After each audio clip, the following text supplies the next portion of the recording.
Hey guys, what's going on? My name is Trey, and welcome to the Tennessee Antkeeper YouTube channel. So I've gotten a lot of questions here on YouTube and on Instagram asking how you clean your ant nest with ants in it. So I figured today would be a good day to show that, considering, I gotta clean this out. This is my Lasius americanus colony. Here is what they look like. You can kind of see them through the dark plate, but they are busting out the seams. You can see the queen right about there, and there's another queen in there. There's two queens in this colony. I don't know where the second one is. I'm trying to look at it through the camera. There she is. She's right there. So yeah, for those of you who don't know, this colony had a very slow start, but normally Lasius move up really quick, or grow really quick. Sorry, they don't move up, they grow. So again, this video is about how I clean this nest, and I'm going to show you guys what I normally do. It's very simple, honestly, and whenever it comes to stuff like this where it's just like biomatter, i.e. like dead insects, if you have something like a feeding tray or feeding dish like this is one I 3D printed from Thingiverse. I don't remember the thing number. I will try to remember to link it in the description. But I printed it, I made it blue. I should have made it white. But you want to really keep an eye on like the 3D layers if it's 3D printed. That is why sometimes buying 3D printed things can be kind of rough to use, especially in the antkeeping hobby. But I chose this colony because they are very active all the time. There's a worker up here. You can kind of see it. This camera doesn't focus too well. I'm very disappointed, but you know, all things aside, you'll notice this little weird barrier at the top.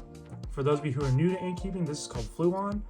I need to reapply it. Normally it stays clear a lot longer, but considering this colony just got out of diapause, I imagine the cold kind of got to it. So normally these biformica liquid feeders, they can go for a couple of days without needing to be refilled or without needing to be cleaned.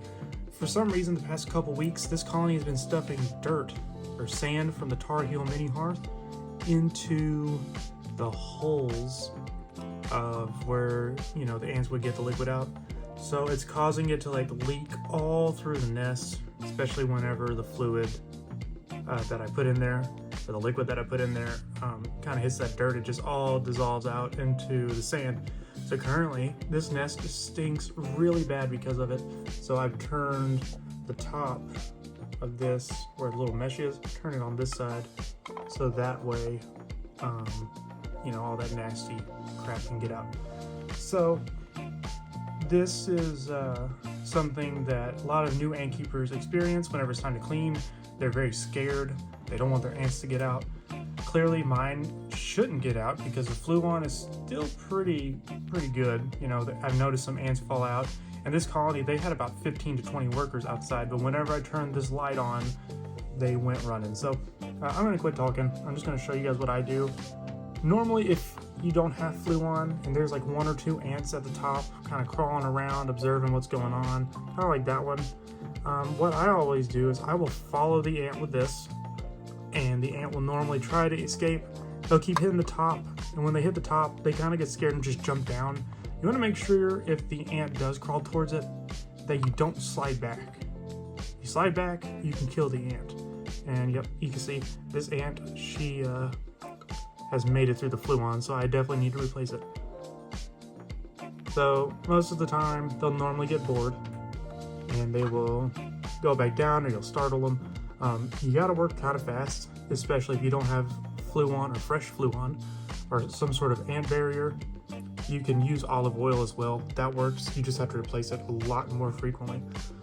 So I will normally just get my tweezers and I will pull the dish out, and I will set it off to the side. Normally I'll have like a paper plate nearby, so that way you can kind of tell that if there's any ants on it crawling around, that I pick them up and put them back.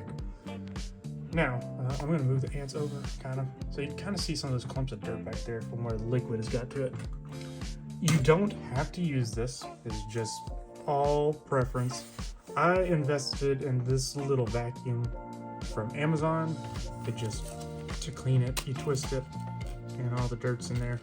I need to clean it. I haven't cleaned it in about a week. And it's got this nozzle. You just press the power button and it will suck all the dirt up. This battery is pretty low. I'm gonna attempt to suck all the dirt out, but look, all the ants, they know they can get out right there now, so they're gonna keep trying. It's gonna be kind of hard to do this with the ants being right there. I don't want to suck them up. This vacuum will kill them. Oop, went a little too hard there. We're just gonna kind of go for it. Yeah, the vacuum's kind of dead. Yep. It just shoots all the dust out. Okay. So the vacuum's clearly dead. Or dying. It's not dead. So, in situations like this, the next best thing are the Q-tips. Super cheap, super easy to get, and you don't have to wait on Amazon for a few days for it to get to you. You just go to Target, Walmart, wherever you want, and bada bing, bada boom, they're there. So let's try to scoop some of this excess sand up. I'm gonna try to use a dry Q-tip.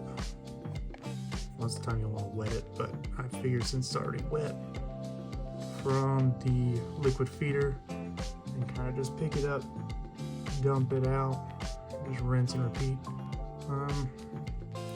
So yeah, it's pretty simple. A lot of the times the ants will just explore. They won't actually escape. If they do escape, best case scenario, you just let them wander around the glass and they'll go back in. They're not gonna run away and run through your house and torment you all day and night. If you're really worried, I highly recommend getting Fluon. It works the best. It can last from, I think, the time you put it on, about 3 months. You might want to check me on that. But you can get it at most places online that sell ants. I got mine on Amazon. I will show you what that looks like. So it comes with 3 tubs of it, or well, 3 containers, the kind that I got. So it comes with this pin, kind of looks like I guess makeup. You're supposed to set it upside down after a couple of months of not using it, but I haven't done that. Yeah, see, it comes out like this little brush. You just kind of swipe it around the top. You don't want to do a lot. You just want to go straight across and straight around, because if you glob this stuff up, it will run and it will not work. There's also this kind. I haven't used this kind yet, but this one has a little foam bristle brush on the top. I haven't touched it. I imagine it's foam. It might be like a sponge material. But yeah, if you got this stuff, if it's sitting for too long, yeah, every few weeks you want to turn it up. So I just set it on your shelf like that. But half the time, I have mine on a shelf beside the door, so it always falls over. So I just leave it sitting. But let's go ahead and just say that, I've fed this colony, and it's time to put the food dish back in. You'll typically want to go and clean the food dish. You want to use a cotton swab or cotton ball, whatever you have, and just really do a deep clean of the dish, especially if it's been sitting for more than 1 day. You don't want to let food sit for too long, especially if it is a dead insect. Mold will start to grow, if I can talk, and it will just be very bad for the colony, especially if they start crawling on it and dragging it through the nest, whatever. So you just need to make sure you're keeping an eye on that, and you want to clean it very well and clean it often.